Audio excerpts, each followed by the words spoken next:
সবাইকে নমস্কার ও আদাব। আমি আসলাম আপনাদের মাঝে আবার একটা রেসিপি নিয়ে। দেখেন, খুব সহজ উপায়ে পুঁই শাক রান্না করব। প্রথমে সর্ষের তেল দেব। শাক শাক বেশিরভাগই আমি সর্ষের তেল দিয়ে, শাক নিরামিষ তরকারি সর্ষের তেল দিয়ে রান্না করলে রান্নাটা খেতে স্বাদ লাগে। আর মাছ টাছ মাংস এগুলাতে আমি আবার সয়াবিন তেল দিই। কিছু ভাজা। এখন কালো জিরা ফোড়ন দিলাম। আমি আজকে রান্না করতেছি পুঁই শাক দিয়ে বড়া। দেখেন কেমন রান্নাটা হয়। পুঁই শাক আর মিষ্টি কুমড়া।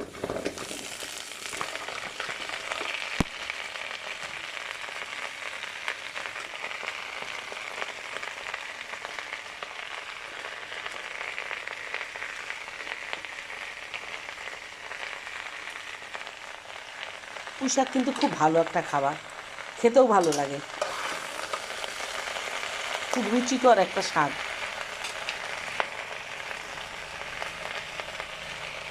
হলুদ দিব 1 চিমটি, লবণ দিব পরিমাণ মতো, দিয়ে শাকটাকে আমি ঢেকে দেব। কিছুটা ভাপে সেদ্ধ হবে।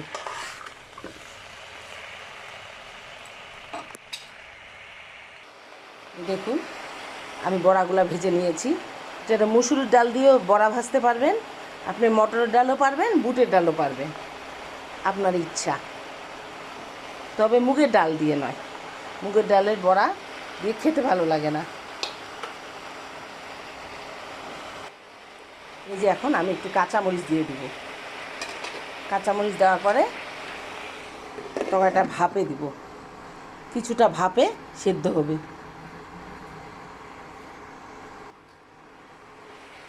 ডাঁটাগুলো যে আছে, ডাঁটাগুলো তো সেদ্ধ হতে সময় লাগে, একটু জল দিব, ঢাকা দিয়ে দেব। 10 মিনিট লাগবে সেদ্ধ হতে।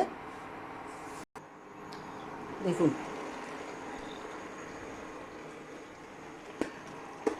আমার শাকটা হয়ে আসছে। দেখুন শাকটা হয়ে আসছে। এখন আমি একটু চিনি দিব। কেউ আবার চিনি দিবে না, যার যার চিনি খেতে ইচ্ছা করবে না সে দিবে না।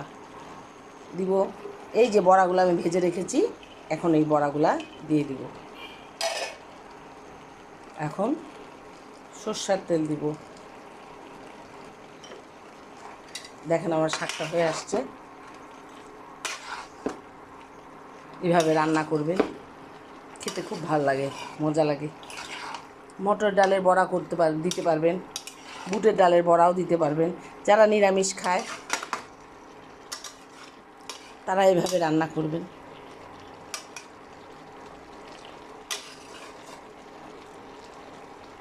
দেখুন রান্নাটা কত সুন্দর, খেতেও কিন্তু খুব স্বাদ। পুঁই শাক তো এমনি খেতে ভালো লাগে, যদিও অ্যালার্জির খাবার, তারপরেও ভালো লাগে। যেদিন কোনো একদিন যেদিন মন চাবে, মন যে আজকে একটু পুঁই শাক খাই, ঠিক এভাবে রান্না করে খাবেন। দেখুন আমার রান্নাটা হয়ে গেছে। এভাবে রান্না করবেন, খাবেন, খুব ভালো লাগবে। আমার চ্যানেলটি যদি ভালো লেগে থাকে অবশ্যই লাইক দিবেন, দয়া করে একটা লাইক দেন, আমি খুশি হব। আপনারা সবাই ভালো থাকুন, সুস্থ থাকুন। Good bye.